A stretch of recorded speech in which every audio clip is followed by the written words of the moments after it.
Bonjour à toutes et à tous, vous, Dobry den, Dober dan, Bună ziua, Guten Tag, Grüß Gott, vous êtes bien sûr Armada dans Bienvenue à l'Est, épisode numéro 29, saison 2. Bonjour à toutes celles et ceux qui nous suivaient en images sur Facebook, sur YouTube, sur Twitch ou encore en Afrique sur les chaînes partenaires Starstyle HD TV et Camara HD TV. À la réalisation, on retrouve Eric Mourechan. Bună ziua, Eric. Je voudrais souhaiter la bienvenue à Anna Massoulier qui à partir d'aujourd'hui co-animera l'émission à mes côtés. Bienvenue Anna. Aujourd'hui tu vas nous parler poésie et plus précisément de la figure du Christ dans la poésie symboliste russe. Tout à fait, c'est un sujet que je connais assez bien et qui me plaît bien. Eh ben tant mieux. Aujourd'hui avec nos invités on parlera poésie, on parlera aussi exposition. Diane Lotus est poétesse, dramaturge, elle est comédienne, metteuse en scène. Elle sera sur la scène du Café de Paris lors de la 4e édition du festival Paris Poésie le 26 octobre prochain. Diane Lotus est avec nous. Bonjour Diane, bienvenue sur Bonjour Armada. Jérôme, merci. Marlène Hu Organise du 23 au 27 octobre prochain un événement où tous les arts sont réunis, un événement international avec une exposition, des défilés de mode, une book party, autrement dit un salon du livre. Bonjour Marlène, bienvenue sur Armada. Bonjour tout le monde. Dans ce nouveau numéro de Bienvenue à l'Est, bien nous irons faire la fête en Croatie avec la journée de la cravate. On parlera aussi cinéma avec l'actualité de la semaine, musique avec les charts, un hommage dans quelques instants à l'écrivain allemand Erich von Kleist. Vous retrouverez aussi l'agenda de la semaine où je vous parlerai de la nouvelle édition de Jazzy Color organisée par le FICEP, le journal de 20h et la météo européenne si vous partez ce week-end en Europe centrale et orientale. On promet du soleil. Avant de parler cinéma et de retrouver notre premier entretien avec Anna sur la figure du Christ dans la poésie symboliste russe, un sacré sujet. Aujourd'hui est peut-être un jour particulier pour vous. On vous souhaite un bon anniversaire si c'est le vôtre comme pour nos stars du jour. Parmi lesquels on souhaite un bon anniversaire aux chanteurs par exemple, acteurs, réalisateurs, producteurs et animateurs télé roumains Stéphane Banicea Junior. Bon anniversaire aussi à la photographe, vidéaste et peintre russe Olga Tchernysheva. Sa carrière internationale fait que ses œuvres sont présentes partout dans le monde, comme dans les collections au MoMA de New York et à la fondation Louis Vuitton à Paris, ou encore au Victoria Albert Museum de Londres. Oui, bon anniversaire aussi à l'acteur polonais Marek Kondrat. Mais aussi à la chanteuse et styliste ukrainienne Svetlana Loboda, une véritable star dans les pays francophones. Non, russophone. Pardon, russophone, exactement. Elle commença sa carrière avec le groupe Viagra avant de se lancer en solo il y a tout juste 20 ans. Elle a représenté son pays, l'Ukraine, à l'Eurovision en 2009. Bon anniversaire au réalisateur, scénariste et photographe macédonien Milcho Maciejewski, vainqueur du Lion d'Or à la Mostra de Venise pour son film Before the Train. C'était en 94. Bon anniversaire à l'acteur et chanteur hongrois Sászfari Sándor. Plusieurs fois récompensé, il a une carrière internationale. Il est resté célèbre pour son rôle titre dans Jésus-Christ Superstar, qu'il joua pendant 11 ans, mais aussi dans Les Misérables de Claude Michel Schoenberg pendant plus de 20 ans. Bon anniversaire à l'actrice, chanteuse et danseuse Clémentine Stepanov. Elle sera en concert à Paris le 24 novembre. Elle sera avec nous pour en parler sur ce plateau dans une prochaine émission. Bon anniversaire à l'acteur, humoriste et chanteur bulgare Slavi Trifonov. Il a tous les talents, il est aussi musicien, il joue de l'alto, du piano et du douar, chansons folk, rock, chalga ou encore traditionnelles. Pour la petite histoire, il a été député pendant un mois en 2021. Enfin, bon anniversaire à l'actrice allemande Jennifer Ulrich. Elle était née en RDA. Et bien aujourd'hui, Jennifer Ulrich a une carrière internationale. La voici à l'écran pour ceux qui nous suivent en images. Eh bien, on va faire une pensée pour tous ceux qui sont nés un 18 octobre, comme l'auteur estonien Friedrich Brandt, plus connu sous le nom de Friedrich Brandt. On lui doit notamment un livre de chansons de poche en temps opportun, c'est le titre, en 1881, mais aussi des livres comme Jardin fleuri de l'Ouest, publié en 1868. Une pensée aussi pour l'auteur et dramaturge hongrois Déry Tibor, prix Kossuth en 1948. Il est l'auteur, entre autres, de La phrase inachevée en 1947 ou encore Niki en 1953. Voilà. C'est une pensée aussi, enfin, pour l'écrivain slovaque Martin Razuk. Là, ce que vous voyez à l'écran pour ceux qui nous suivent, c'est Déry Tibor. Il y a aussi donc l'écrivain slovaque Martin Razuk, connu sous le nom de Mrazak, auteur de contes de fées, de romans et de pièces de théâtre. Eh bien, il était aussi poète. Place donc à l'hommage de la semaine. Un homme, une histoire, celle du célèbre poète et dramaturge allemand Heinrich von Kleist.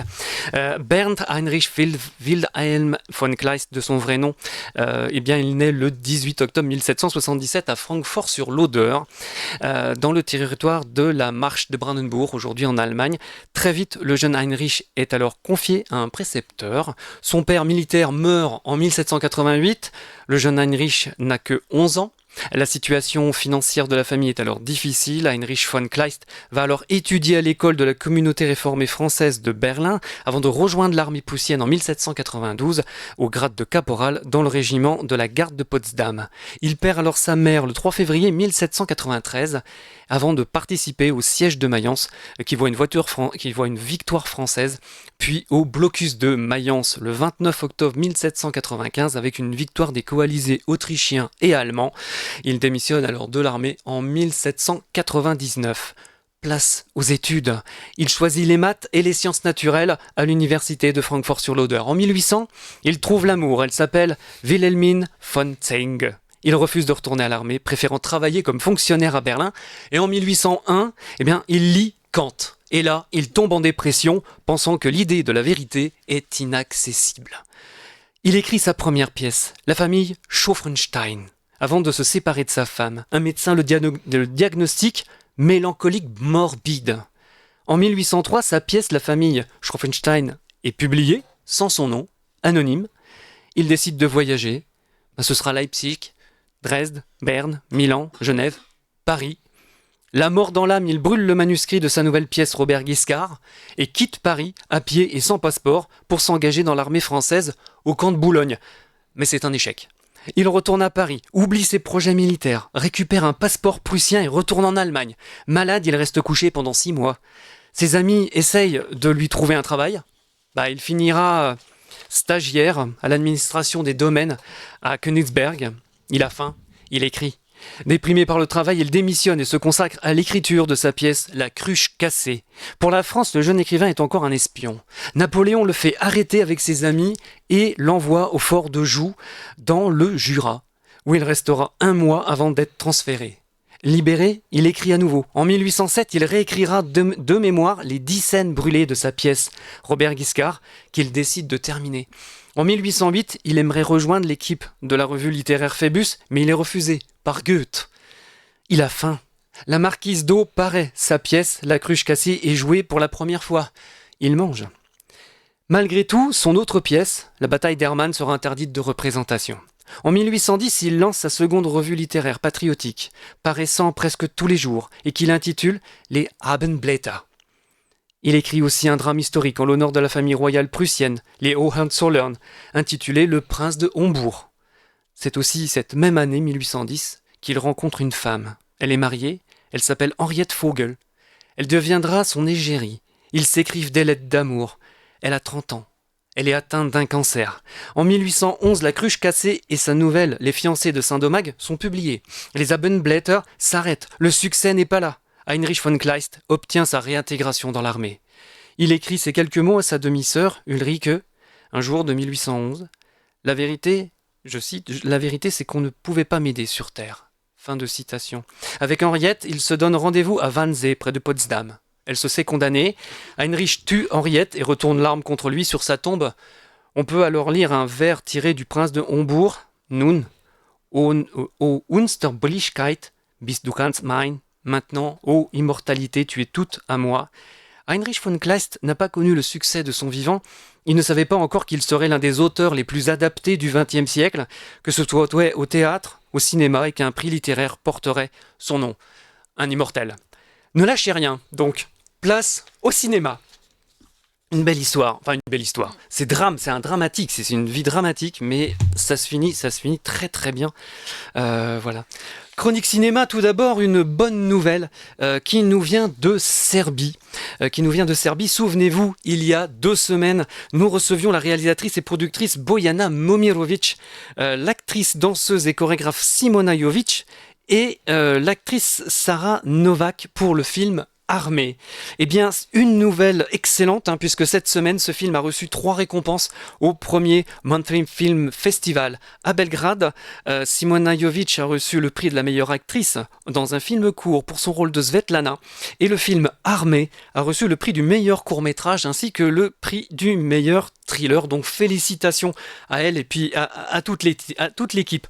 On prend la direction des plateaux de tournage avec un film franco-tchécoslovaque. Le film tant attendu du réalisateur Shimon Oli, Chica Cheka, est fini de tourner. Fini l'autoproduction, puisque ce film est sa première production au sein du système audiovisuel. Dans ce film, Chica Cheka, Shimon Oli mêle au réalisme social de l'humour et de la mélancolie pour aborder les sujets de l'identité, la vieillesse, le coming out et les normes sociales à travers l'histoire de Zdena, interprétée par Pavla Tomitsova, une femme d'une 50aine d'années vivant dans un petit village tchèque près de la frontière slovaque. Sa vie tranquille est perturbée lorsque son fils, Lukáš, qu'on voit à gauche, joué par Jan Sina, rentre de l'étranger, affirmant avoir réussi aux îles Canaries. Le retour de Lukáš est motivé par une demande particulière de la mère de Zdena, Viera, interprétée par Viera Janku, qu'on voit à l'écran, qui, vers la fin de sa vie, demande la visite de la chanteuse pop tchèque Elena Vondračková. Cette demande déclenche une série d'événements qui révèlent la vie secrète de Lukáš en tant que drag queen, mettant à l'épreuve les liens familiaux et remettant en question les normes sociales de leur environnement rural. Shimon Oli explique, je cite, qu'en travaillant dans le cadre du réalisme social, il a voulu remodeler subtilement ce genre populaire parmi les cinéastes tchèques pour offrir une perspective plus comique, mais paradoxalement mélancolique. En ces temps sombres, cela suggère un sentiment d'espoir en des jours meilleurs. Fin de citation. Un film fort, donc, à n'en pas douter. On aimerait vous montrer des images, mais le film vient de finir de se tourner, donc il n'y a toujours pas de trailer. Ça fait plaisir quand même de voir grandir les grands talents. J'ai eu l'occasion de rencontrer Shimon Oli. Il était encore étudiant et c'était au centre tchèque. Tout de suite, notre entretien donc avec Anna sur la figure du Christ dans la poésie symboliste russe. Un sacré programme. C'est comment dirais-je, alors c'est ton sujet de maîtrise, c'est ça ? C'est ça, c'était mon sujet de maîtrise. Et qu'est-ce qui t'a attiré ? Pourquoi tu as voulu répondre à cette question ? Disons que j'ai vu qu'il y avait un grand vide dans ce sujet parce qu'il y a un livre monumental sur le Christ romantique et il n'y avait rien du tout sur les symbolistes, d'autant plus que on connaît bien Bullock en France, on connaît beaucoup moins Billy, on connaît pas du tout Brusov et donc je voulais faire connaître ces auteurs. J'avais prévu au départ de travailler et avec la poésie d'Akhmatova et de Tsvetaeva, de Rilke, de Maeterlinck. Mais au fur et à mesure que ma maîtrise avançait, en fait, j'ai compris que je pouvais pas travailler sur tous les auteurs, d'autant plus que je les comparais à Verlaine. Et donc voilà, c'était mon sujet choisi. Alors, ta maîtrise, pour information, elle fait 500 pages. Presque. C'est presque. Hein. Quel corpus et pourquoi ? Alors, le corpus, j'ai travaillé que sur les poèmes. J'ai fait le tour des œuvres complètes, mais je me suis arrêtée quand même à la poésie. Même si les traductions sont des belles infidèles, c'est-à-dire qu'il y a beaucoup de textes que j'ai traduits moi-même, il y a d'autres qui sont déjà traduits. Mais la poésie d'argent, qu'on appelle la poésie symboliste russe, la poésie d'argent, n'est vraiment pas connue en France. Et donc, je voulais la faire connaître aux lecteurs français. Ça, c'est toujours intéressant. Malheureusement, c'est pas encore publié. J'aimerais bien que le lecteur français la connaisse. Avis à la population. Alors, la figure du poète-prophète, il est ancré dans la littérature russe depuis le romantisme. Comment évolue-t-elle dans la poésie du siècle d'argent ? Alors, j'aimerais effectivement revenir un peu sur cette image du poète-prophète qui vient du texte de Pouchkine, qui a été le texte fondateur de cette image. Le poète qui erre dans le désert rencontre un archange qui lui fait une sorte d'opération, qui touche les yeux et les oreilles, c'est-à-dire il est transformé d'abord dans ses sens, il voit, il entend ce que les autres ne peuvent pas voir et entendre, et après l'ange lui touche le cœur, qui change, et donc c'est le poète qui prophète, qui juge, qui il guide du peuple et qui doit dire la vérité au peuple sur lui-même. Ça, c'est dans la poésie romantique. L'image principale reste dans la poésie symboliste du 19e siècle, mais subit quelques transformations. Mais il faut dire que déjà, la poésie russe en soi, et surtout au 19e siècle, est très liée à la religiosité. En fait, est très liée à cette croyance que le peuple représente la nature et le peuple représente la vraie foi. Donc l'intelligentsia russe se tourne en fait vraiment vers cette image et on a plusieurs témoignages. Bien sûr, il y a les auteurs, les écrivains qui se convertissent dans la vraie orthodoxie, comme Gogol, comme Leontiev, comme Serge Solovyov. Mais en général, après une vraie conversion, ces écrivains arrêtent d'écrire. Mais les autres se réclament de cette mission du poète-prophète. Et cette fois-ci, au XXe siècle, début du XXe siècle, je dirais, c'est plus la mutilation physique du poète, mais c'est la mutilation psychologique. En fait, c'est une personne qui subit plutôt l'handicap psychologique, qui ne peut pas être compris. Et comme dit Bloch, par exemple, le 19e siècle apporte plutôt la neurasthénie, le spleen et la nuit. Donc, on est plutôt dans cet handicap psychologique. Et alors, les poètes sont croyants, orthodoxes ou catholiques, et leur poésie, donc, est-ce qu'elle reflète les dogmes religieux ou pas ? Alors, il faut faire la différence entre Verlaine et les Russes, je dirais comme ça, parce que Verlaine est très proche des dogmes catholiques, et d'ailleurs, il a écrit de très beaux textes après sa conversion. Il n'a pas arrêté d'écrire, au contraire, alors que les poètes russes, Belly et Bloch surtout, sont très proches des hérétiques, des sectaires. Il faut comprendre que au début du XXe siècle, les années 1905-1910, les poètes symbolistes fréquentent les réunions où on se rencontre les philosophes, les sectaires, les journalistes. Et c'est des réunions, je dirais, qui se passent de façon naturelle. Donc, on rencontre, par exemple, une mère de Dieu incarnée, un Ashmit, dans une réunion comme ça. On peut rencontrer les sectaires de la secte des errants, et Tolstoï va suivre, par exemple, l'enseignement de cette secte. Donc, c'est vraiment l'ambiance aussi du début du XXe siècle à Moscou, Saint-Pétersbourg, qui fait que ces gens sont très proches des sectes, les étudient. Par exemple, Belly a écrit le roman La Colombe d'argent, qui est centré sur ce sujet des sectaires. Voilà, c'est plutôt, je dirais, la spiritualité et la sexualité et la sensualité mélangées dans ce roman, assez dramatique, mais hallucinant. Juste entre parenthèses, et pour les spectateurs et les auditeurs qui nous écoutent, Rasputin, c'est du même milieu, c'est ça ? Non. Est-ce qu'on peut le faire Rasputin, c'est un vieux croyant. Enfin, disons que au début du 20e, les missionnaires orthodoxes, si on regarde un peu les états des recensements, il y a 3 religions en Russie. Ouais. Il y a l'orthodoxie officielle, institutionnelle, il y a les vieux croyants, donc Rasputin c'est plutôt les vieux croyants, et il y a les Khlistis. Donc on parlera tout à l'heure. Ouais. Donc voilà, en fait, l'orthodoxie officielle n'est pas vraiment très présente, surtout dans certaines régions. D'accord. Ok. Alors justement, tu parlais de Léon Tolstoï. Est-ce que tu peux nous parler justement de cette secte des errants qui l'attirait beaucoup ? Disons, on a quand même, depuis le Moyen-Âge, on a l'idée des moines errants qui traversent le pays, qui amènent la parole. Mais en Russie, ça prend une couleur autochtone, je dirais, parce qu'on a cette secte-là qui se compose de deux classes, je dirais de deux types. Il y a des errants, c'est-à-dire des hommes et des femmes qui errent voilà, c'est un domicile fixe, qui traversent le pays, qui vivent souvent dans la forêt, qui font leur messe dans la forêt, ils suspendent les images sur les arbres, ils ont leur cuillère en bois, leur écuelle, et ils se font accueillir par l'autre partie de cette secte, les hospitaliers,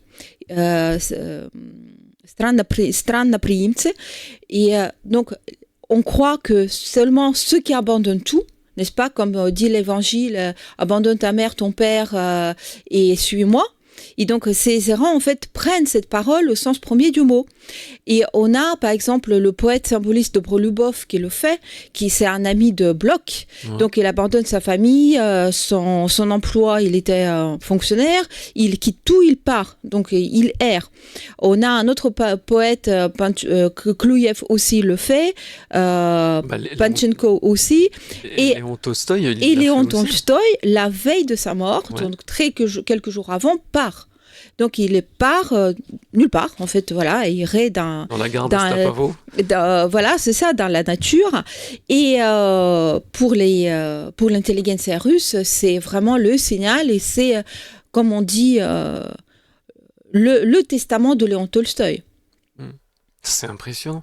Alors justement, comment les entités vérité, nature et peuple sont associées dans la poésie de Bloch, Belli et Briousov?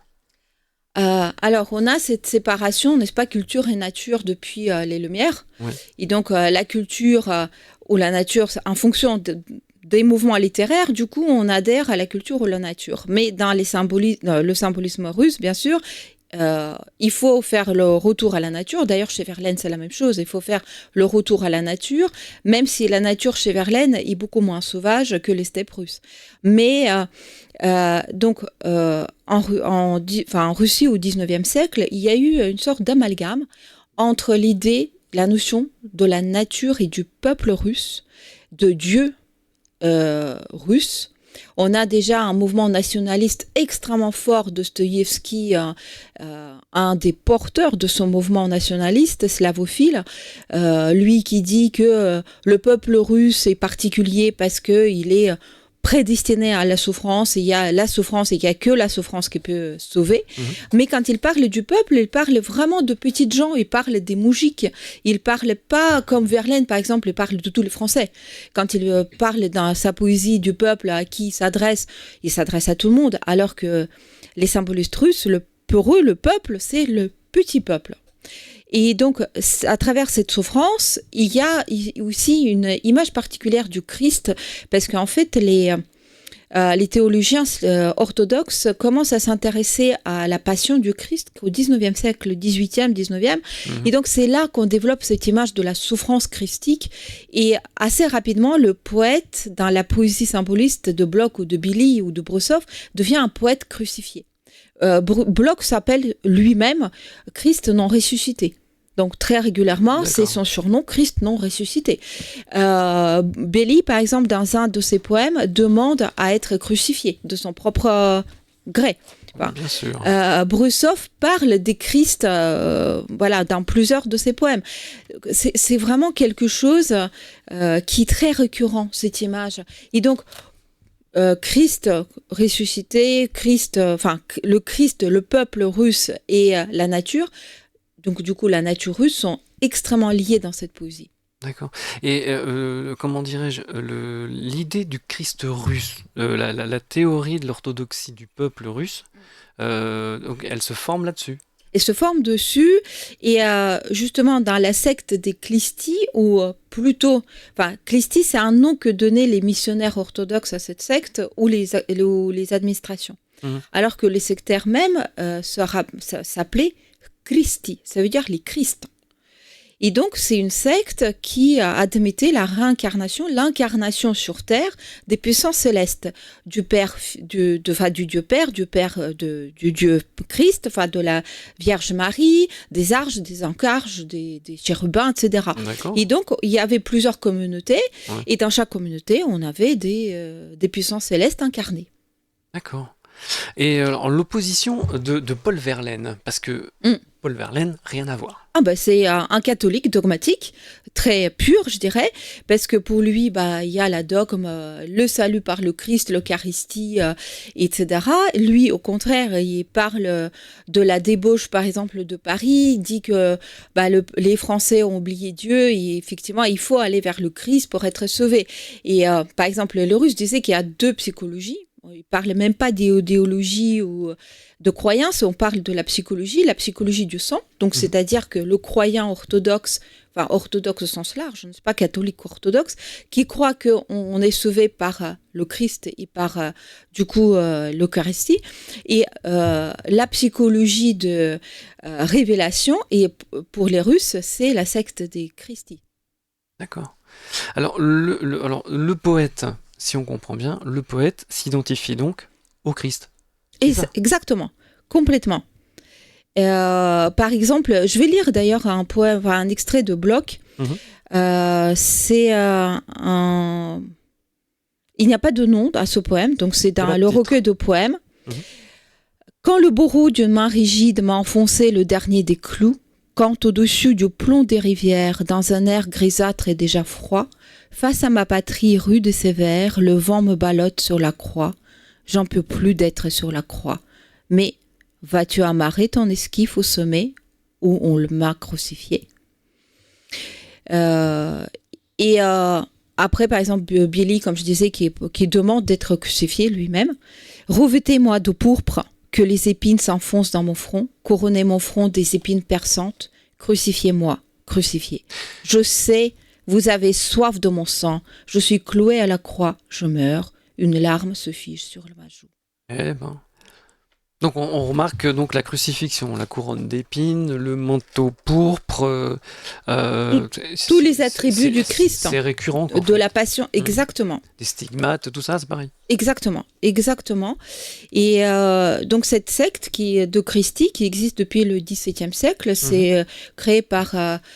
je ne peux pas dire un prêtre, mais un sectaire qui se proclame, lui déjà incarné en Christ sur Terre, enfin l'incarnation du Christ, et ça dure depuis début du XXe siècle.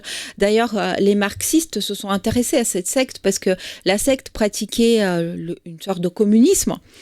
Et bon, sauf que les moyens d'atteindre le royaume de Dieu et le communisme n'étaient pas le même chez les marxistes et les sectaires.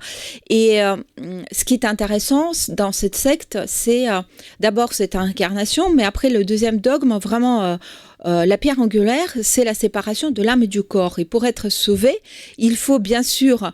je dirais presque meurtrir le corps et élever l'âme. Et pour ça, il prône en fait le refus du mariage, ou le mariage, je dirais, sans rapport charnel.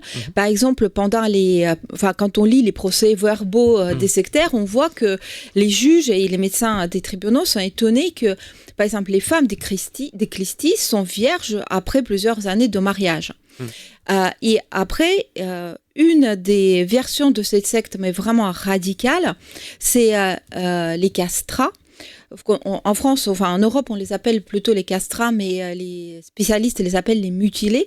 C'est-à-dire qu'on va vraiment dans cette meurtrissure du corps et en fait, on castre les hommes. On enlève les seins et le clitoris des femmes. Et c'est vraiment, ils se considèrent comme frères et sœurs. Et en fait, c'est lié à la croyance aussi que le royaume de Dieu est déjà sur terre, en fait. Que l'apocalypse a eu lieu, le Satan vit sur terre. Et donc, eux, ils veulent vivre comme des anges, comme des êtres spirituels. D'ailleurs, les anges sont asexués. C'est ça, dans le monde, effectivement, dans le monde actuel, mais ici présent, pour eux, c'est le monde apocalyptique. Et donc, il n'y a plus de corps. Donc, c'est la secte des mutilés. D'accord. Et C'est marrant parce que moi ça me fait penser à Tolstoï qui lui prenait justement l'abstinence. Oui. Il a jamais pu s'y faire, mais enfin jamais pu. Non, appliquer la exactement. chose, mais- C'est vrai, il a fait plusieurs maîtresses, oui. N'est qu'un homme. C'est ça. Mais vraiment, et justement, les missionnaires orthodoxes, souvent, on accusé les clistis de la promiscuité. Pourquoi ? Parce que pendant leur messe, d'ailleurs, ça se passe la nuit parce qu'évidemment, comme ils sont interdits, donc ils peuvent pas le faire en plein jour. Donc, ils se rencontrent en secret. D'ailleurs, le lieu souvent est tenu secret jusqu'à la dernière heure. Voilà, c'est dans un isba, dans un village, ils se rencontrent. La messe, c'est les cantiques. Et on termine par la ferveur. Ce qu'ils appelaient la ferveur, c'est les mouvements, souvent circulaires, beaucoup de mouvements. En fait, pour entrer dans l'état d'extase et d'enthousiasme au sens premier du mot, et de ressentir en fait cette union avec le groupe. Donc on a des crises d'hystérie bien sûr qu'on appelle les prophéties. Bien sûr on a ces puissances célestes incarnées, donc les mères de Dieu, les Christ qui prophétisent. Et à la fin, comme bien sûr il y a peu d'espace, il y a beaucoup de lumière, donc beaucoup de bougies, il y a la chaleur. Souvent ils sont fatigués, ils se couchent, ils dorment ensemble en fait sur le même lieu. Et du coup, bien sûr les orthodoxes, enfin la religion institutionnelle, on les accuse souvent de la proximité, de la promiscuité. Mais en fait, souvent, ce chef d'inculpation n'est pas retenu pendant les procès. Parce que justement, on voit souvent les femmes, par exemple, vierges. Donc, non. D'accord. Voilà. Et alors, comment on peut expliquer il y a le Christ vivant, et alors, il est plusieurs fois réincarné. Normalement, il n'y en a qu'un. Oui, mais en fait, ils comprennent vraiment ce dogme en sens premier du mot. Par exemple, Anna Schmidt, justement, dont je parlais, elle a été journaliste à Nijni Novgorod. Il s'est proclamé mère de Dieu. Elle était venue voir Vladimir Solovyov, qui est un philosophe très connu russe, qui a d'ailleurs immigré à la Révolution en France, qui avait ses disciples. Et lui, elle le proclame le Christ incarné en 1853, donc à sa naissance, qui jugera les vivants et les morts. Et elle écrit le Troisième Testament. Le Troisième Testament est publié, d'ailleurs, approuvé par certains prêtres, bien sûr, qui seront déclarés hérétiques. Ouais. Mais vous voyez, c'est quelque chose qui était dans les esprits. Enfin, les deux capitales vivaient avec ces idées-là. Donc, Bloch, Brussov rencontrait ces gens-là. D'accord. Alors que dans les campagnes, pas du tout. Ah si, les clistis, c'est souvent les petites communautés dans les campagnes. D'accord. Mais il y a eu des sectaires connus, je dirais un peu médiatiques, comme on dirait aujourd'hui. Par exemple, Anna Schmidt, donc elle vient à la capitale et donc elle rencontre les philosophes, les écrivains, etc. Kluyev, un des poètes symbolistes, c'est un sectaire, donc lui, il vit à la capitale. Donc voilà, il y a vraiment cette imprégnation de l'intelligentsia russe par ce mouvement sectaire, en tout cas par les idées. D'accord. C'est entre guillemets un couple... Enfin, Vladimir Soloviev et Anna Schmidt, c'est un couple divin, donc. Oui, c'est ça. En fait, elle pense que c'est le couple divin. Lui, il était très tenté, en fait, de l'admettre, mais il n'a pas fait, heureusement. D'ailleurs, son neveu, Serge Solovyov, aussi un philosophe, qui était là un peu en guise de protection, de défense, en disant à son oncle, attention, là, ça va un peu trop loin. Mais c'est les idées, c'est les idées de l'époque. D'accord. Vraiment. Et alors, les rites et les croyances de Christi, comment ça a perduré ? C'est comment ? Ça a disparu vers les années 1930, peu après la Révolution soviétique, parce que de toute façon, comme on commence à éradiquer toute croyance, l'orthodoxie compris, on détruit les églises, etc. Et bien sûr, les sectes. Et comme j'ai dit, les marxistes, ils ont essayé un tout petit peu de faire adhérer les clistis à la Révolution, mais ça n'a pas marché. C'est sûr, ça n'a pas marché. D'accord, parce qu'ils utilisaient leur politique, mais c'était pas... non, Ça n'allait pas passer, quoi. Non, parce que même s'ils vivaient en communauté, très souvent, justement, on se partageait tout. Comme d'ailleurs les errants, je veux dire, ceux qui accueillent les errants, ils travaillent, ils payent les impôts, mais ils sont là juste pour accueillir les frères et les sœurs qui sont plus avancés. Donc, il y a une sorte de communauté de partage. Donc, on partage, on accueille, il y a cette hospitalité, mais c'est pareil chez les vieux croyants, c'est d'ailleurs pareil. Donc, mais ça ne prend pas en politique. Ça ne prend pas en politique, c'est important ça. Même si Bloch, un de ses poèmes les plus connus, c'est le Christ révolutionnaire, n'est-ce pas? Et qui marche en tête de la bande des révolutionnaires en Pétersbourg, enneigé, etc. Et c'est les images très fortes parce que il est suivi par ces révolutionnaires, justement ces moujiks en haillons avec les armes ou avec les bâtons. Disons que les symbolistes, l'intelligentsia, ils arrivent à lier les deux. Parce que eux, ils se rendent bien compte que l'époque ancienne est révolue, qu'il y a une nouvelle époque qui arrive. Ils essayent de mettre cette spiritualité, ce christianisme qu'on appelait le christianisme spirituel, dans le mouvement révolutionnaire, parce qu'au départ, les symbolistes adhèrent à la révolution. Et Bloch et Billy adhèrent, même s'ils terminent leur vie dans la misère totale, souvent persécutés par l'appareil NKVD. C'était pas encore le KGB. Ils sont surveillés. On les admet plus dans la vie sociale. Mais au début, ils sont enthousiastes. Ok, d'accord. Eh ben, c'est une grande passion. Hein. C'est très intéressant. Franchement, je me dis, mais Léon Tolstoï, il s'est désanobli. C'est ça. Bloch a failli le faire. Ouais. Il écrit à sa mère dans une de ses lettres, je sais qu'il faut tout abandonner, il faut donner mes smokings et mes livres même, mais il n'arrive pas à faire. Il dit, je peux pas, je ne veux pas. Mais il a été tenté aussi, par exemple, pour partir, en fait, pour tout abandonner. Comme Tolstoï. C'est excellent. Merci encore pour... Je peux parler pendant des heures. On pourrait parler. Il est 19h37. Et j'ai pas parlé de l'incarnation de la Sophia dans La femme de Bloch. Ah là là là là. On va en parler une prochaine fois. Ouais. Il est 19h37. Place à l'agenda. Tout d'abord, il y a un événement à partir du 7 novembre. Et pendant un mois, le festival Jazzicolor qui est organisé par le FICEP, le Forum des Instituts Culturels Étrangers à Paris, qui sera de retour pour une 22e édition.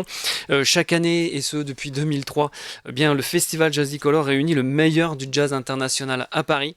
Le FICEP et le pianiste de jazz, cette année, le pianiste de jazz Boyan Z, le parrain du festival, vous convie donc jusqu'au 9 décembre à venir vous défouler dans les salles de concert avec une programmation d'artistes venant de 17 pays.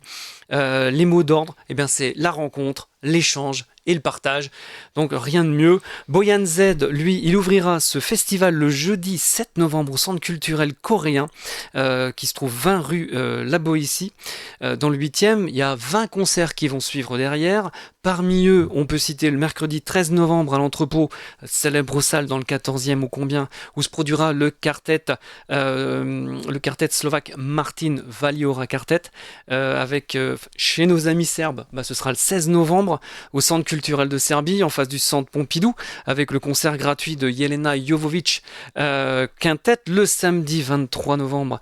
Et bien là, ça sera le jazz qui résonnera avec nos amis bulgares et le Daniela Belcheva Quartet dans un concert, avec un concert dans la salle du Son de la Terre, où on voit le son de la Terre, c'est un bateau. Qui est amarré aux 2 ports de Montebello dans le 5e à Paris. On peut encore citer aussi le mardi 26 novembre avec nos amis hongrois et le concert gratuit du Barabas le Ring Quartet dans le sublime Institut culturel italien qui se trouve 50 rue de Varennes dans le 7e. Le lendemain, ce sera l'Autriche à l'Entrepôt avec le groupe Candlefight Ficus. Vraiment, les 17 pays sont présents qui se partageront vraiment l'affiche. la scène parisienne. En effet, le groupe jazz estonien, il s'appelle Pénard et Friends. Ils vous attendent le 29 novembre, par exemple, dans la sublime salle du Paris Prague Jazz Club, dans les sous-sols du centre tchèque au 18 rue Bonaparte, au métro Saint-Germain-des-Prés, au lieu du jazz, dans les sous-sols du centre tchèque. Nos amis tchèques, eux, reprendront le flambeau avec le groupe Limbo, le vendredi 6 décembre, le jour de Mikoulach, donc jour de fête.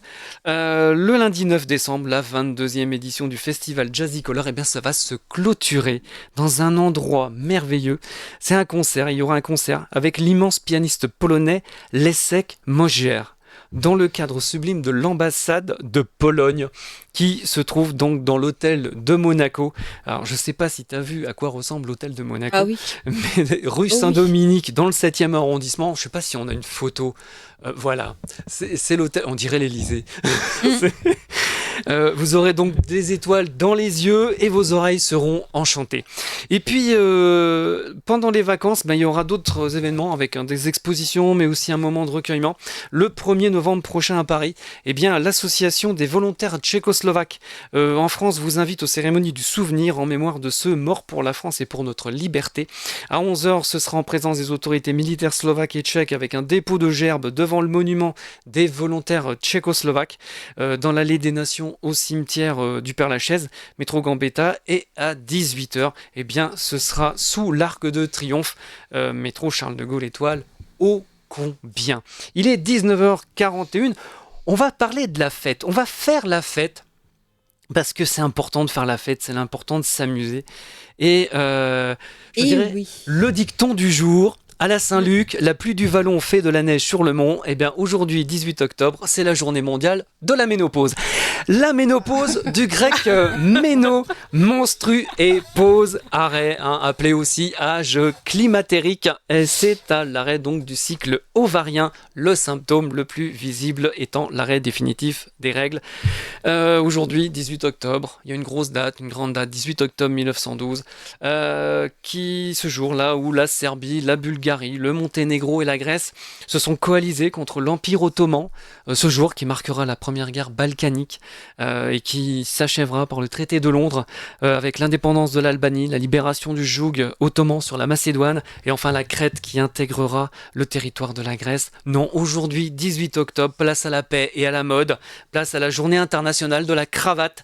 Anna, tu nous emmènes en Croatie, vive toi. Moi j'aurais voulu en mettre une et puis je suis parti trop vite de chez moi. Voilà, donc le 18 octobre, la journée mondiale de la cravate. La cravate, ça nous vient directement de la Croatie. Au XVIIe siècle, les mercenaires croates, en fait, nouaient un fichu autour de leur cou, en coton, en lin ou en soie. Et ces mercenaires étaient engagés par Louis XIII pendant la guerre de 30 ans et c'est eux qui apportent cette mode en France. En fait, les fiancés croates nouaient ce fichu en un signe de fidélité, mais outre cette fonction sentimentale, le fichu, la cravate se protégeait aussi contre les épées ennemies ou contre le froid. Et la cravate croate, évidemment, était beaucoup plus pratique que le col en dentelle rigide des Français. Et c'est le roi Soleil, bien sûr, qui a véritablement introduit cet accessoire de mode dans la garde-robe masculine à partir de 1646. Et la cravate, bien sûr, dénote l'appartenance à une élite, le raffinement, l'aristocratie. Et Louis XIV crée un bataillon spécial qui s'appelle Cravate, qui existe toujours, qui a subi plusieurs modifications, mais qui existe toujours. Et le mot nous vient du mot Hrvat, de Harvatia. En français, ça devient cravate. Cravate, c'est compliqué, donc cravate. Et bien que cet accessoire a fait débat pendant la Révolution, la cravate reste et devient véritablement le symbole de raffinement en France et en Angleterre. Charles II amène cette mode outre-Manche parce qu'il était en exil en Europe jusqu'à 1660. Donc les Anglais adoptent très rapidement la cravate parce que ça permet de tenir le col serré et c'était la mode à l'époque. Au 19e siècle apparaît la cravate régate, donc de la forme pratiquement des cravates à nous aujourd'hui, avec un nœud coulissant. Pourquoi ? Parce que c'est plus facile à nouer, plus rapide à nouer. Les fonctionnaires de l'État, les employés des banques sont obligés de respecter le code vestimentaire en fonction de leur emploi. Ils n'ont plus beaucoup de temps pour arranger un grand nœud, bien sûr, élaboré d'avant. Et donc, le nœud coulissant devient beaucoup plus pratique. Plus discret aussi, parce que d'abord, la mode change. On a les cols des chemises qui commencent à se rabattre. Et on a les gilets qui s'allongent. Donc, on a besoin de changer la forme de la cravate. Et après, la cravate qu'on connaît était déposée en 1922 par un Américain, Jesse Langsdorff. Par contre, je suis sûre que c'est pas lui qui a inventé exactement la couture. Donc, on a deux pans qui sont coupés en biais et qui sont reliés par un collier.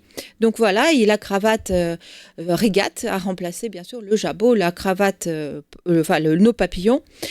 Et bien sûr, les femmes aussi commencent à porter les cravates. Et d'après vous, quelle est la première femme qui porte la cravate ? Colette. George Sand. Ah ouais, George Sand. George Sand, oh putain, c'était soit l'une, soit l'autre. Bien sûr, parce qu'on n'oublie pas qu'elle se déguise en homme, elle se déguise en étudiant de première année très souvent. D'ailleurs, on a quand même plusieurs clichés avec elle où elle est habillée en homme. Ouais. Donc c'est elle la première. Après, il y a Colette. Par exemple, Marlène Dietrich qui commence à porter le tailleur d'homme et la cravate. Et quand elle arrive à Paris, elle est arrêtée par la police française parce que c'est interdit. Et en fait, dans les années 20, c'est les années folles qui permettent à la femme de s'approprier en fait les pièces de la garde-robe masculine, justement la cravate, la coupe à la garçonne, le tailleur. Après, c'est Yves Saint Laurent, bien sûr, qui prend en fait cette idée-là. Et en 1935 seulement, l'Académie française change la définition du mot dans le dictionnaire parce qu'avant, c'était l'accessoire exclusivement masculin. Et à partir de 1935, ça devient l'accessoire des deux genres. Très bien. Eh ben, merci beaucoup. Tu sais combien il y a de nœuds qui existent, de nœuds de cravate ? À peu près 177 000. 177 000, j'en connais qu'un. J'en connais deux. D'accord. Des nœuds différents ? Oui, les façons de nouer la cravate régate. 177 000. 177 000. Voilà, avis à la population, si vous voulez lancer dans les recherches. On va parler poésie avec Diane Lotus. Elle est comédienne, elle est metteuse en scène. Diane Lotus, elle est aussi auteure dramatique, elle est poète. Le 26 octobre, elle sera sur la scène du Café de Paris, 158 rue Oberkampf à Paris, dans le 11e arrondissement, pour le 4e festival Paris Poésie. Moi, je vous propose juste un petit peu. Comment dirais-je ? Diane. Oui. Est-ce que tu peux nous lire un poème ? Par exemple, tu m'as dit que tu avais un poème de Anna Akhmatova. Si tu peux nous dire un poème d'Anna Akhmatova. J'en ai un. Avec grand plaisir. Écoute, on t'écoute avec plaisir. Elle va s'installer donc sur notre scène. Et oh là, c'est voilà. Et donc c'est Akhmatova. C'est quoi le titre ? La femme de Lot. Oui, dans la Bible. Le personnage de l'Ancien Testament. Ah, voilà. On reste sur la même longueur d'onde chrétienne. La femme de Lot. Massif et éblouissant, le juste suivait l'envoyé de Dieu sur les hauteurs obscures. Mais en sa femme parlait, souveraine, l'angoisse. Il n'est pas trop tard. Tu peux entrevoir encore les tours écarlates de ta Sodome natale, la place où tu chantais, la cour où tu filais, les fenêtres nues de la haute demeure, où tu as joui de ton amour, où tu as enfanté. Elle jeta un regard, et rivée par une douleur mortelle, ses yeux cessèrent de voir. Son corps devint de sel transparent. Ses pieds rapides s'enracinèrent au sol. Qui pleurera sur cette femme ? De tout ce qu'on nous a pris, n'est-ce pas le moindre ? Pourtant, mon cœur jamais n'oubliera celle qui, pour un regard, donna sa vie. Bah bravo. Bravo. Très joli texte, très joli texte. Alors dis-moi, en fait, il y a une chose que j'aimerais beaucoup te poser, c'est comment t'en es venu à la poésie ? Alors, je crois bien qu'elle est venue directement à moi. J'ai commencé à lire des textes littéraires très tôt. J'ai une famille, des parents qui sont extrêmement intéressés par les lettres, par le langage. Et ma maman m'a mis un livre de Victor Hugo. Je sais que tu aimes bien. Ouais, j'avoue. Dans les mains, Notre-Dame de Paris, à l'âge de 9 ans. Et depuis, j'ai appris à lire la littérature à partir de mes 9 ans. Et coïncidence troublante, j'ai commencé à écrire des poèmes à l'âge de 9 ans également. Enfin, j'en disais déjà quelques-uns. Enfin, je m'essayais à 4 ans et demi devant mes parents pour les éblouir. Voilà. Et puis à 9 ans, j'ai vraiment écrit. Et ensuite, ça s'est poursuivi au collège. Quand j'avais fini mon travail en études, j'écrivais des poèmes à la récré. Voilà. C'était une occupation comme une autre. Il y en a qui avaient des jeux. Et moi, j'avais le jeu de langage. Toi, tu jouais avec les mots, avec mes petites lettres. Et c'est qui tes poètes préférés, du coup ? J'aime beaucoup Rilke. Beaucoup Rilke.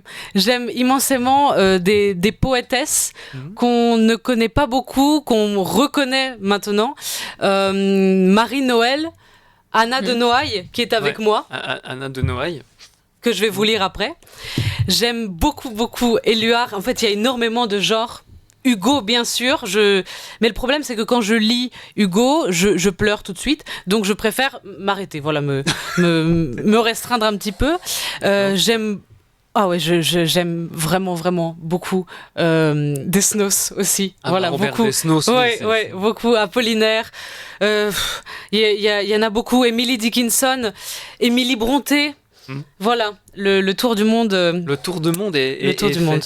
Alors, qu'est-ce que quand tu là, on vient d'entendre un poème d'Anna Akhmatova. Qu'est-ce qui t'inspire dans sa poésie à elle? Qu'est-ce qui m'inspire à Anna Akhmatova? Je pense qu'elle fait beaucoup avec peu de mots. Elle ne fait pas d'affêterie. Elle ne va pas dans le superflu. Et je trouve que c'est propre à beaucoup d'auteurs russes. Un mot qui... déjà, il y a une polysémie, mais ça, ce n'est pas que chez les auteurs russes. Mais tout de suite, il y a comme un éclat magique d'évocation de plusieurs époques, de plusieurs lieux, de plusieurs prismes.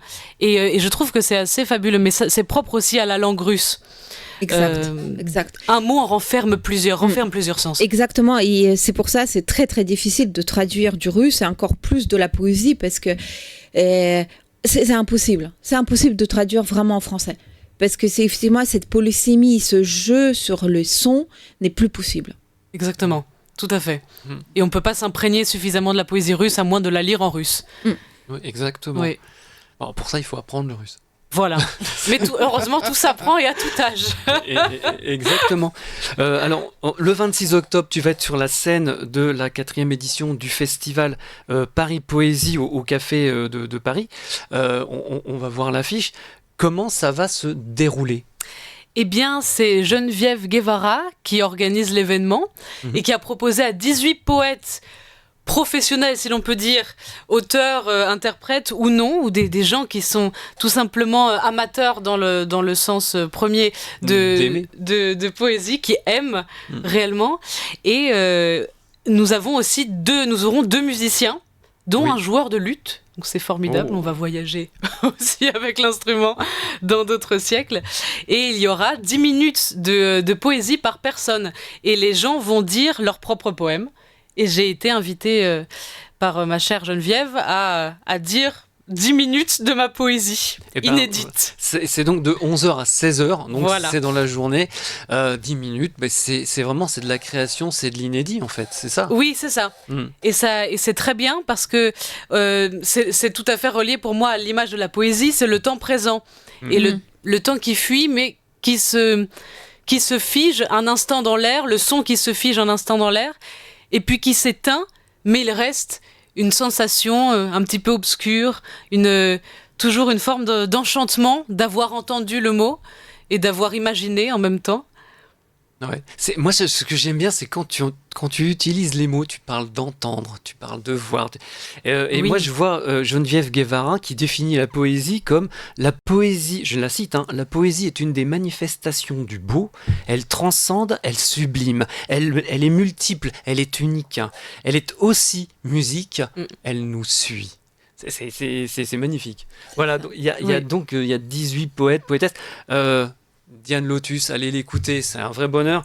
On peut citer aussi Leila Elmahi, Nadia Axous, Patricia Jouot, Angélique Leroy, enfin bon, bref. Beaucoup. 18 Beaucoup poètes. de grands noms. C'est de beaucoup futurs grands noms. de futurs grands noms, mais on y croit. Puis connaissant ton écriture, j'en suis persuadé. Vous êtes trop aimable, Jérôme.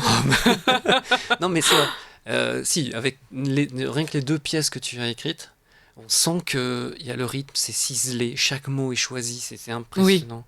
Je prends soin des mots. J'aime bien. Et là, tu vas avoir bientôt aussi des projets. Je parlais de ton théâtre. Il y a des projets qui sont en cours, on peut pas trop en parler encore, mais... Non, c'est aussi mystérieux que la définition de la poésie. C'est ça. Mais oui, j'ai eu la chance de recevoir une demande d'écriture de pièces de théâtre. C'est une écriture engagée. C'est une écriture à laquelle je ne m'étais pas encore confrontée, une histoire à laquelle je ne m'étais pas confrontée, et vous allez pouvoir la découvrir au printemps prochain, printemps 2025. Et puis, j'ai aussi une création originale sur un artiste peintre qui n'est mort il n'y a pas si longtemps, et qui m'émeut énormément et que beaucoup ont qualifié de poète. Je reste toujours dans le même domaine de la poésie. Et ceci aussi sera présentable très bientôt. En tout cas, c'est en construction et avec un grand bonheur. Eh ben, on ne dit rien, il suffira juste d'aller découvrir. Tu nous diras quand ça sortira, avec quand joie. Ça paraîtra. Et puis, nous, on va en parler parce que moi, je connais le talent que tu as, franchement. Et ça explose. Non, c'est vrai, c'est un vrai bonheur. Et, merveilleux, c'est Jérôme. Non, mais je ne mais te toi dis aussi, pas... tu as du talent. Mais t'as pas besoin de me donner de chèque non plus. Hein. Voilà, non, c'est ça qui est bien. Et alors voilà, il y a comment dirais-je, il y a Anna de Noailles. Moi, j'aimerais bien que tu me parles d'elle parce que, comment dirais-je, c'est l'une de tes poétesses préférées. Poétesse, poète. Oui, qu'est-ce que tu préfères, toi? Alors, apparemment, dans le dictionnaire, à un moment donné, on a dit que poétesse, c'était péjoratif. Ouais. Mais alors, c'est simplement le féminin. J'aime poète et poétesse, sachant qu'on peut penser plusieurs choses et donner plusieurs sens à un mot. Pourquoi pas garder les deux? Pourquoi pas conserver les deux? Ouais. Par exemple, j'aime bien dire que je suis metteur en scène et non metteuse en scène. Voilà, après, c'est D'accord. une petite lubie.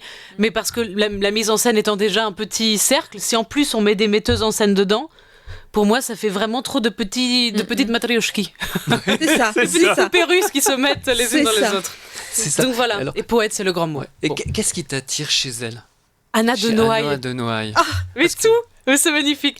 C'est magnifique parce que dès le début d'une phrase d'Anna de Noailles, on sait qu'on va être bouleversé parce que c'est l'émotion pure et c'est tout à fait le sentiment sans prétention, le sentiment qui n'a pas besoin d'esthétique pour apparaître, ça émane directement de son cœur. C'est vraiment le langage du cœur qui est à nu. Et c'était une des poétesses les plus connues, un des poètes les plus connus de son siècle.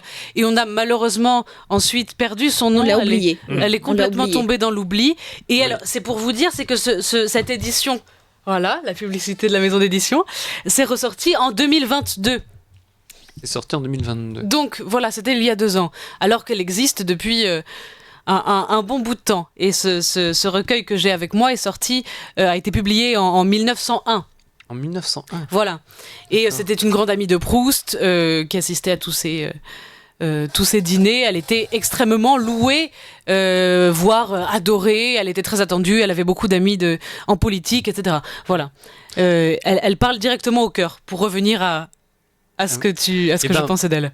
Pour parler justement du cœur, qu'est-ce que tu nous proposes comme poésie Je de vais vous Anna de proposer Noailles? Dans le cœur innombrable, déjà le titre, et un poème qui s'appelle Exaltation. Mhm. Exaltation. Ouais, mais ça va être exaltant. Si tu veux, tu peux rester ici. Je peux rester ici. Allons-y. Exaltation. Le goût de l'héroïque et du passionnel qui flotte autour des corps, des sons, des foules vives, touche, avec la brûlure et la saveur du sel, mon cœur tumultueux et mon âme excessive.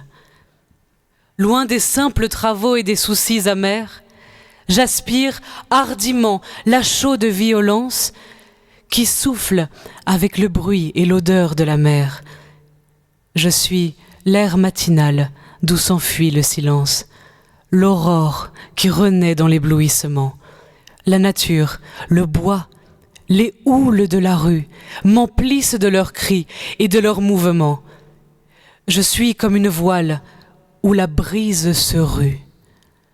Ah, vivre ainsi les jours qui mènent au tombeau, avoir le cœur gonflé comme le fruit qu'on presse et qui laisse couler son arôme et son eau, loger l'espoir fécond et la claire allégresse, serrer entre ses bras le monde et ses désirs, comme un enfant qui tient une bête retorse et qui, mordu, saignant, est ivre du plaisir de sentir contre soi sa chaleur et sa force, accoutumer ses yeux, son vouloir et ses mains, à tenter le bonheur que le risque accompagne, habiter le sommet des sentiments humains, où l'air est âpre et vif comme sur la montagne. Être ainsi que la lune et le soleil levant, les hôtes du jour d'or et de la nuit limpide. Être le bois touffu qui lutte dans le vent et les flots écumeux que l'ouragan dévide. La joie et la douleur sont de grands compagnons. Mon âme, qui contient leurs battements farouches, est comme une pelouse où marchent des lions. J'ai le goût de l'azur et du vent dans la bouche. Et c'est aussi l'extase et la pleine vigueur que de mourir un soir, vivace, inassouvi, lorsque le désir est plus large que le cœur et le plaisir plus rude et plus fort que la vie. C'est magnifique. Bravo Diane. Donc je rappelle que vous pourrez retrouver Diane Lotus le 26 octobre sur la scène du Café de Paris, 158 rue Oberkampf dans le 11e arrondissement pour le festival Paris Poésie. C'est génial. Il est 20h, passé de 2 minutes sur Armada. Place au journal. T'as pas les titres, non ? Alors, c'est pas grave. Santé, la République tchèque fait une proposition pour encourager la recherche et la production dans l'Union européenne. La République tchèque a présenté une proposition qui pourrait fournir des incitations précieuses aux entreprises pharmaceutiques tout en encourageant la recherche et la production en Europe. La République tchèque entend ainsi mettre un terme au transfert vers des pays tiers tels que les États-Unis d'une part trop importante de la recherche, du développement et de la fabrication des médicaments de l'Union européenne. La section, je cite, sur la production est peut-être la plus controversée, mais personne ne l'a rejetée. Fin de citation. Ces mots sont signés par le vice-président de la santé tchèque, Jakub Dvořáček, en réponse à une question de nos confrères d'Euractiv. Prague, donc, entend modifier le système proposé de période réglementaire supplémentaire de protection de données afin d'encourager la recherche et la production dans l'Union européenne. Il faudrait, je cite, qu'une partie substantielle de la recherche, par exemple 30% des patients participant aux essais cliniques de phase 2 et phase 3 proviennent de l'Union européenne. Cette exigence serait récompensée par une protection supplémentaire des données pendant 6 mois. La deuxième partie de la proposition tchèque consiste à récompenser la production au sein de l'Union européenne destinée aux patients européens par une année supplémentaire de protection réglementaire des données. Pendant les périodes de protection, eh bien, les autres entreprises ne pourront pas avoir accès aux données relatives aux produits. Cette proposition est assortie de 2 conditions. Les capacités de fabrication éligibles doivent être en mesure de couvrir les besoins de l'ensemble du marché de l'Union européenne et de commencer la production au plus tard 3 ans après l'autorisation de la mise sur marché. Les représentants des États membres de l'Union européenne vont donc se réunir ce lundi, le lundi 21 octobre, au sein du groupe de travail sur les produits pharmaceutiques et les dispositifs médicaux pour discuter de la manière dont ils peuvent sortir de l'impasse sur les mesures d'incitation du paquet pharmaceutique. Les avis sont très partagés entre ceux qui craignent que la proposition de la Commission européenne n'affaiblisse les incitations à l'innovation médicale et ceux qui accueillent favorablement un système qui pourrait potentiellement accélérer l'accès à des produits plus abordables en réduisant les périodes de protection des données réglementaires. Il faut savoir aussi que la Hongrie, lundi, présentera aussi une proposition. République tchèque toujours, la Tchéquie envoie un nouvel ambassadeur à Moscou malgré le gel des relations. La République tchèque enverra Daniel Koštoval, un diplomate aguerri possédant une vaste expérience en matière de sécurité et de relations internationales en tant que nouvel ambassadeur à Moscou dans les mois à venir. Le ministre tchèque des Affaires étrangères Jan Lipavský a souligné que son pays devait continuer à défendre ses intérêts au niveau mondial, même dans des environnements difficiles. Allemagne, Olaf Scholz mise sur la prime Made in Germany pour revenir sur le devant de la scène électorale. Les sociodémocrates du chancelier Olaf Scholz, dont la popularité est actuellement au plus bas à l'approche des élections générales de septembre 2025, proposent d'introduire une prime Made in Germany, fabriquée en Allemagne, pour encourager les entreprises étrangères à produire en Allemagne. Autriche, la formation du gouvernement retardée par le refus des partis de coopérer avec l'extrême droite. Le président autrichien Alexander Van der Bellen devrait retarder l'octroi d'un mandat pour la formation d'un gouvernement, car aucun parti ne souhaite coopérer avec le Parti de la Liberté, le FPO, malgré sa victoire aux dernières élections législatives.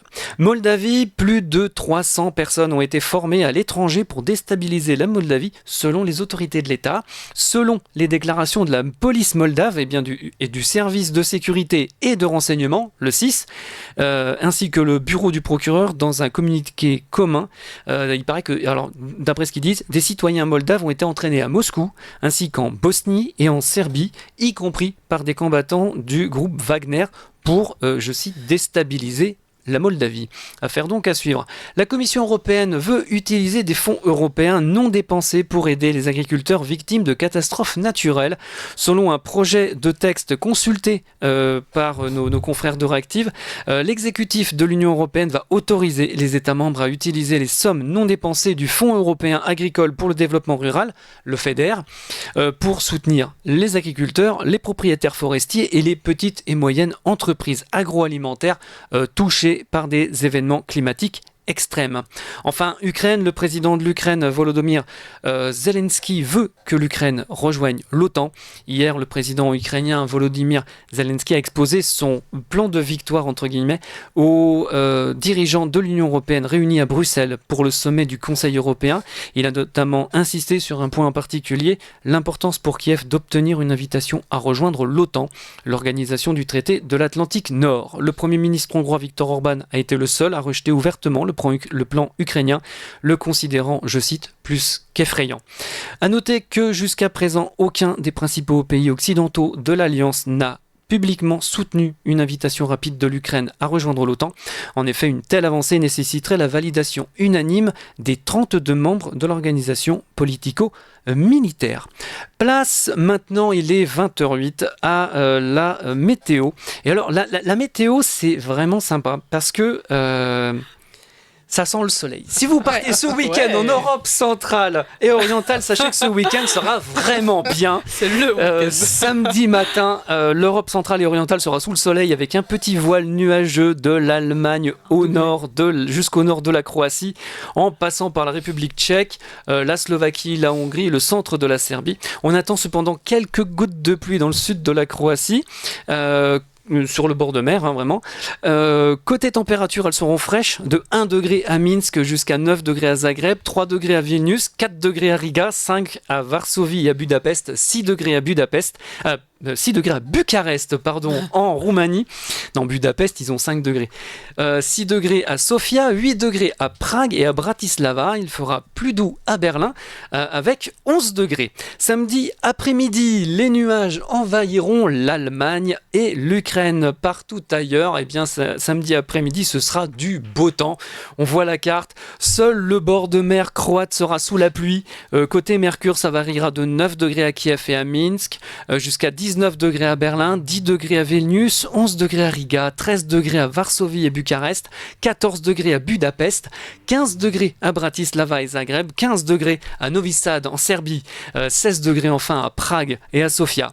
Dimanche matin, le soleil s'imposera partout sur l'Europe centrale et orientale avec un superbe soleil en Croatie, en Slovaquie, en Serbie, en Roumanie et en Bulgarie. On notera tout de même des nuages sur l'Ukraine. Côté température, elles seront comme le samedi matin, très fraîches, avec 2 degrés de minimum à Minsk, 3 degrés à Vilnius, 4 degrés à Riga, Kiev, Varsovie, Prague et Budapest, 5 degrés à Bratislava et Sofia, 6 degrés à Bucarest et à Zagreb. Mettez des pulls. Dimanche après-midi, le soleil continuera de briller sur toute l'Europe centrale et orientale. Eh bien, on soulignera quand même dimanche après-midi le ciel nuageux au-dessus de Tallinn et Helsinki. On peut avoir peut-être la carte de dimanche après-midi, normalement, elle va arriver. Voilà, on voit les 2 petits nuages. Le reste, tout est ensoleillé. Les températures seront très agréables pour faire des randonnées. Elles varieront de 10 à 11 degrés sur le front est du continent, 13 degrés à Varsovie, 14 degrés dans le parc de Maramuresh, mais aussi à Budapest, Bucarest, Zagreb, 15 degrés à Bratislava et à Prague. Il fera 16 degrés en moyenne en Serbie. Le maximum pour Sofia en Bulgarie avec 17 degrés. Bref, si vous cherchez du soleil, eh ben, bienvenue à l'Est. Dans un instant, on va retrouver notre invitée Marlène Hu pour l'événement Art Trip. Pour l'instant, place à la musique et aux charts internationaux. Je vous emmène en République tchèque où le groupe Verona justement et son titre Na mě nečekej, qui veut dire ne m'attends pas, draine toujours les premières places, arrivant en tête des téléchargements sur Shazam. Un clip avec les images de ses concerts, avec des salles combles et des stades pleins. Rien de tel pour remercier tous ses fans. Dans les charts internationaux, eh bien Verona devance Disturbed, Linkin Park, Lady Gaga et Bruno Mars. Il faut dire que cette chanson donne vraiment envie de bouger. Perso, j'adore. On file en Moldavie avec en tête le rappeur russe Makan, en duo avec la chanteuse Kiliana. Un clip où ce face-à-face est vraiment envoûtant, chacun vêtu de façon très classe. Le duo conserve la tête sur Apple Music.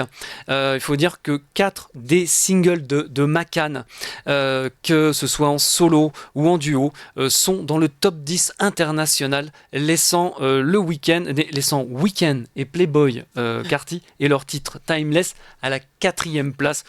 On verra certainement la couverture du disque de Makan et Kiliana. Vraiment un super titre. En Macédoine du Nord et en Serbie, c'est Nucci, accompagné de Biba et de Vito, qui sont en fait, là voilà, Makan et Kiliana.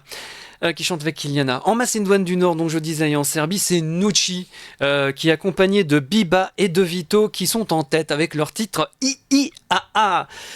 Déjà 1,6 million de vues en 8 jours. Un clip rap avec de belles voitures qui laisse Billie Eilish à la 3e place du classement sur Apple Music. C'est du sport hein, quand on voit Nucci et la couverture. Son album, hein, bien sûr, Zamena Zabol. Je vous laisse découvrir. On finira avec l'Ukraine et le chanteur Osti et sa chanson Nie Liakai. Son titre marche toujours aussi bien depuis plusieurs semaines en duo avec la chanteuse Klavdia Petrivna. Leurs voix douces ont déjà conquis plus de 6 millions de personnes en un mois. Et puis, un petit mot sur nos partenaires. Ce soir, les enfants sont en vacances. Si vous les emmeniez dans un endroit paradisiaque, au milieu des montagnes, à vous baigner dans un immense spa, buvant du champagne au bord de la piscine et en vous plongeant dans les traditions et les trésors cachés de cette magnifique région de Roumanie qu'est le parc de Maramureș, il ne nous reste plus qu'à faire de beaux rêves dans les chalets Aima et Ai Cocoa. Place au voyage.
Une immense fête de 13h30 à 22h où il y aura à manger, à boire, toujours avec modération, de la musique, un défilé de mode, des spectacles de groupes folkloriques slovaques et où on pourra danser.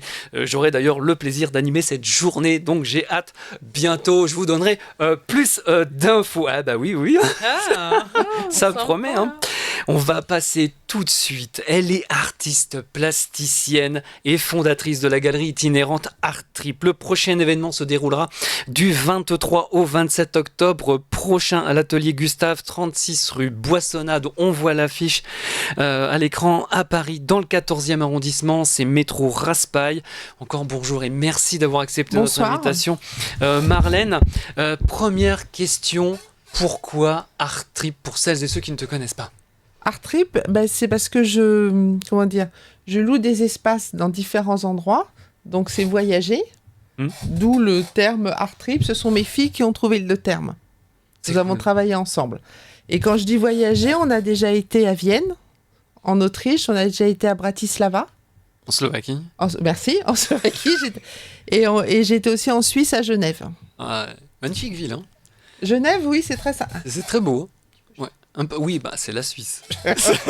Mais c'est très joli, Genève. Voilà. Et comme à chaque édition, les visiteurs pourront se plonger complètement dans le monde artistique de toute nationalité. Il y a d'abord une exposition et combien y a-t-il d'artistes exposés? Là, on a une bonne quinzaine d'artistes qui seront là, dont des artistes d'un peu de toute nationalité, un petit peu moins que la dernière fois. Par contre, nous accueillons une association qui vient du Togo. Ouais, je vais en parler d'ici quelques instants. Et j'y attache beaucoup d'importance, je trouve ça très sympa. Ouais. Non, c'est ça qui est bien, c'est que toi, tu invites des pays. C'est une personne, cool. Une association qui m'a contactée. D'accord. Et nous sommes mis d'accord et voilà. Il y a plusieurs défilés de mode avec Laurent Charnay, Marie-France Vernabel, Melekar. Comment peux-tu définir leur stylisme ? Alors, Laurence. Laurence Charnay, là, par exemple. On a changé de styliste depuis les autres carousels artistiques, parce que je pense qu'il faut changer, pas faire toujours la même chose. Laurence, c'est assez classique, mais ça a un côté très joyeux, très frais. Voilà. Et Marie-France Vernabel ? Je ne la connais pas encore. Oh, donc, c'est la surprise. C'est la surprise. Par contre, j'ai regardé sur ce qu'elle fait sur les réseaux. C'est classique, mais c'est aussi des belles robes, des grandes robes, mais aussi très classique. Par contre, nous allons faire connaissance vraiment vendredi. Ça sera une surprise. Ouais, et tu connais bien Melek. Et je connais bien Melek, qui là va nous faire un défilé. D'habitude, ce sont ses grandes robes peintes. La dernière fois, elle avait fait des kimonos. Oui. Et là, elle a fait autre chose. Je l'ai vue cet après-midi, elle n'a pas voulu me dire quoi. Ah, donc la surprise. 3 défis. Voilà, il y a 3 défis surprises. Il y a de quoi faire. Beaucoup de surprises, mais j'adore les surprises. Ah, moi aussi. Puis surtout qu'en vêtements. Et Melek, le samedi après-midi, c'est un côté toujours très, très festif. Par rapport aux autres, c'est différent. Voilà. Alors justement, tu parlais la dernière fois, tu avais invité la Slovaquie. Là, tu vas inviter le Togo avec l'association Héritage Culture. Oui, une association qui marche avec comment on peut dire, enfin l'État avec le pays qui est financé par le pays du Togo. D'accord. Je rappelle le Togo, capitale Lomé. Merci. Comment s'est faite cette rencontre avec justement cette association Héritage Culture? Alors c'est très bizarre. Je suis en relation avec un artiste, enfin une personne qui organise des expositions, qui est de l'Équateur. Ça peut vous paraître totalement fou. Et cette personne de l'Équateur a créé un groupe dans lequel je suis. Et dans ce groupe, il y a un artiste togolais qui un jour m'a bipé sur Messenger. Nous avons discuté et suite à cette discussion, il fait partie de cette association et ensuite la responsable de l'association m'a contacté. D'accord. Grâce à une autre personne qui habite à l'Équateur. Voilà. D'accord. Comme quoi la planète est toute petite. Ah, et puis l'art surtout. Et l'art n'a pas de frontières. Exactement. Ah oui. Voilà comment ça s'est fait. Donc il y aura plusieurs artistes togolais. Ah non, par contre, au niveau de l'association, un seul artiste togolais peut venir. Il va représenter tout. C'est pour ça que il va représenter tous les artistes togolais qui. C'est Cyriaque Planchon. Non, c'est ça. Non, c'est pas Cyriaque Planchon. C'est alors parce que les noms, je suis désolée, j'ai un peu de mal. C'est Kokou. Kokou. Moi, je prends les prénoms parce que je m'en sors pas. Oh, mais non, tiens, viens. Donne-moi. Donc, c'est Kokou. Oui, ça va. Pardon. Attends, alors, il s'appelle Kokou, Lolonio et Kouagou. Voilà, parfait. Kokou, donc, c'est Kokou qui va va venir. Il arrive mardi matin à 6h du matin avec tous les tableaux de tous les autres artistes. L'association ne pouvait pas financer plus de 8 billets d'avion, c'était pas possible. D'accord. Ok. Oui, c'est les voyages de toute façon. Maintenant, même les avions, ils ont mais monté leur prix. Donc, l'association attend des films, elle va nous suivre sur les réseaux et tout. Il y a pas de souci. Et elle m'a invité au Togo. Et ben voilà. Et d'ailleurs, on salue tous nos auditeurs africains. Je lui enverrai le lien du podcast après. D'accord, et ben ça sera avec un vrai plaisir. Comment dirais-je, chaque soir, il y a... Excuse-moi, tu parlais de Cyriaque Planchon, parce que ça, c'est une autre histoire. En fin de compte, c'est parce que monsieur Cyriaque Planchon, qui habite en Normandie, a écrit un livre sur le Togo. Oui, exactement. Et ce livre sur le Togo a été illustré par un autre artiste qui habite Paris, mais qui est du Togo, qui a fait des toiles pour illustrer ce livre. D'accord. Et c'est Kokou, donc il m'a demandé si monsieur Cyriaque Planchon pouvait faire partie de la book party du week-end. Et j'ai dit oui. Et en plus, l'artiste peintre qui a fait les toiles qui illustrent le livre viendra samedi avec sa toile. Je lui ai dit qu'il ne pourrait pas l'accrocher sur le mur parce que je n'ai plus de place. C'est une toile qui doit faire 1 mètre sur 2. Ça me fait un petit peu peur, mais on va s'en sortir. Oui. On s'en sort toujours. Et chaque soir, il y a un concert avec 2 artistes qu'on connaît bien maintenant. Ici à Radio Armada, Rita Romain et Yann Alexander. Voilà, qui viendront pour le vernissage. Et la musique a sa place dans la galerie itinérante. Il y a musique et chanson aussi, parce que c'est de l'art aussi, la musique et la chanson. Exactement. Et il y a aussi de la place pour la poésie. Puisque si je fais une book party, c'est parce que j'ai beaucoup d'artistes peintres qui écrivent à côté de leur tableau des livres, des petites nouvelles avec des poésies. Ah oui. Voilà, donc il faudra venir dimanche. Ah d'accord. Voilà, très bien. Rendez-vous pris. Voilà. Comme notamment Victoria Laurence Krapalova qui est peintre et poète. J'ai entendu Leïla Elmani fait partie samedi, je la connais très bien. Je l'ai vue tout à l'heure d'ailleurs. Eh bien, mais malheureusement samedi tu es prise. Oui. Ah bah oui. Ah. Voilà, et toi aussi. Et comme nous ne sommes pas les Christ ressuscités, être à 2 endroits à la fois, bon. Et je sais pas, tu connais peut-être monsieur Philippe Barbier aussi. Sûrement. Je pense qu'elle le connaît. Oh, certainement. Peut-être. Il est connu de partout, Philippe. Bah, d'ailleurs, Philippe Barbier, qu'on peut retrouver bien sûr le 26 et le 27 à l'exposition l'événement Art Trip, qui vient de rejoindre, qui a été accepté à la société de poésie des poètes français. Oui, très bien. Donc voilà. Je devrais donc le connaître bientôt. Voilà. Oui, voilà. Donc rendez-vous pris pour dimanche. Voilà, je peux pas vous le cacher parce que sur l'affiche on a vu mon nom. Il y aura aussi une book party. Voilà. Ouais, c'est ça. Où tu vas participer. Avec un salon du livre, du coup, à partir de 14h, où j'avoue, j'aurai l'honneur et le plaisir de lire des textes et des auteurs présents. Combien il y aura d'auteurs pour les book parties? Alors, je sais plus, excuse-moi. 1, Vas-y. 2, 3, 4, 5, 6, 7, parce qu'il y a Isabelle. Il y en aura 7. Il y en aura 7. Et je tiens à préciser aussi que tu connais Corentin. Oui. Qui était là l'autre fois avec ses superbes photos de coucher de soleil, qui est très Corentin discret. Vial. Voilà, qui est très discret, qui pendant cet été a fait le tour de l'Europe en train. Très bien. Je ne lui ai pas encore dit, mais je pense qu'il pourrait peut-être en parler. Mais bien sûr. Je t'en charge, tu Hein vois ça avec lui. Il est Je vais très voir timide, ça. très réservé, mais je pense qu'il a beaucoup de Oui, choses oui. à dire. Oui, non, puis même, Voilà. c'est quelqu'un qui est vraiment... Il est très bien, il est c'est- poète aussi, il est franchement. C'est un petit jeune, on va dire. Ok. C'est un vrai poète. C'est Oui. comme Diane.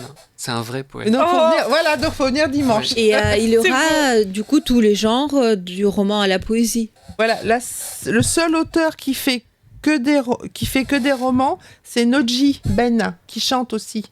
Tu dois Ah, le c'est connaître, hein. Niji Ben, pas du tout. Non. Si, si. Si. Oui, il était là la dernière fois.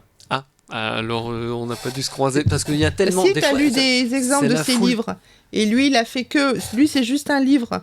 Ah, d'accord. Fais voir. Je vous présente. C'est les lois du direct. On se Avec moi, découvre. ça part dans tous les... Ah oui, Tu vois qui c'est oui, je vois qui c'est. Il Oui, c'est si, également si, un si. chanteur. Enfin, Exactement. il se produit, il connaît beaucoup. Il connaît Yann. Oui, d'accord. ok, Tout le monde- oui. Et en général, à toutes mes expos, tout le monde se connaît plus ou moins. Ah bah, disons. Et ça, c'est génial. Puis c'est les mêmes qui reviennent, puis on s'entend bien. Puis il y a des liens d'amitié qui se créent, enfin voilà.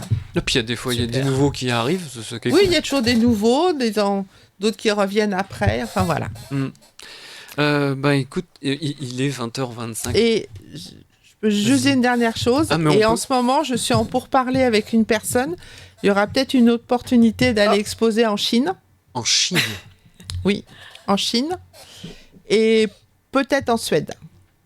Magnifique. Eh ben magnifique. Voilà, donc je tiens à le dire. Suède, Eh je ben, vais écoute, finaliser les choses dans pas longtemps. d'accord. Et également, pour la rentrée de septembre, je pense une exposition dans une galerie avenue de Suffren.